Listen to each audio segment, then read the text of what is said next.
oso interesgarria izan da, ikusi ditugu erritmo desberdina daudela, denborak, adierazle horiek neurtzeko, eta askotan, bai maila teknikoan eta politikoan, behar ezberdinak ebaluatu nahi ditugula.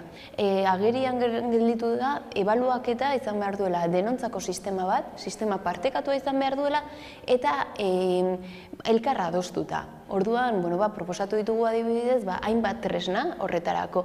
Gehiago batzuk arlo kuantitatiboa neurtuko dutenak, baina baita ere ahaztu gabe ez kualitatiboa. Azken finean, gure proiektuek aberastasuna hor dutelako askotan.